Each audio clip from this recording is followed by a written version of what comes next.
श्री श्री लोकेश्वर देव पाला परिषद ग्राम सुनाल थाना बेगुनिया जिला खोर्धा 55तम वार्षिक उत्सव अवसर में बादीपाला मंच ता 1-3-2022 ठारू 5-3-2022 पर्यंत मानपत्र 2022 गायिका कला चिन्मयी सस्मिता पात्र साकिन सुनालु पोस्ट सगड़ाइलु थाना नियाली जिला कटक महाशया उत्कलर साहित्य भंडार को रुद्धिमंत करिबारे जेउ केते जण गायनाचार्य अवदान अनस्वीकार्य सेमानक मध्यरु आपण कौनसी गुण रे न्यून नुहंती तेणु उत्कलर वाणी भंडार रूपक अनंत आकाश रे आपण ध्रुवतारा सदृश आपण गुरु गायक सिद्धांतदर्शी श्रीजुक्त मदन मोहन जेना को समस्त कला कौशल आपण पाला परिवेशन रे बेस प्रतिफलित होता है। पुराण शास्त्र मध्य आपण प्रदेश छांद चौपदी ओडिसी एवं विषय भित्तिक भजन जड़न सुमधुर कंठ संगीत रे समस्त परिवेश स्तब्ध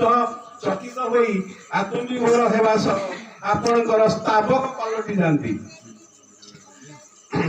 ओडिशार विभिन्न बादीपाला मंच रे आपण निजर कला कौशल दक्षतार सह प्रदर्शन करी आसुचंती जहा बहुजनक मुखरे मुखरित पाला परिवेशन रे आपणकर स्पष्ट उच्चारण शैली मृदु समालोचना सहास्य बदन एवं नृत्य संगीत रे निजे झुमी जाई अन्य मानक समतुल्य झुमाई देबारे आपण बेस पारंगम अल्प बयस रे आपणकर साधना बेस अकल्पनीय हे बंदनिया आपणकर साधना एवं सिद्धि को सम्मान जनाई आंभ अनुष्ठान उभय मानपत्र एवं उत्तरीय प्रदान सह सम्मानित करी बेस आनंदित आपणकर दीर्घ निरामय निरोग जीवन यापन पाई बाबा लोकेश्वर देवंक पदपंकजरे आंभ अनुष्ठान कोटि प्रणति जनाउछि। जय लोकेश्वर देव। आपणकर मूलमुग्ध लोकेश्वर देव पाला कमिटी सुनाल संपादक विजय कुमार साहू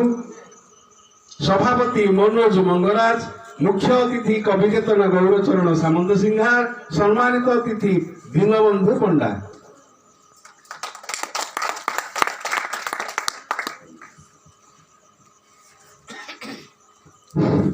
ओम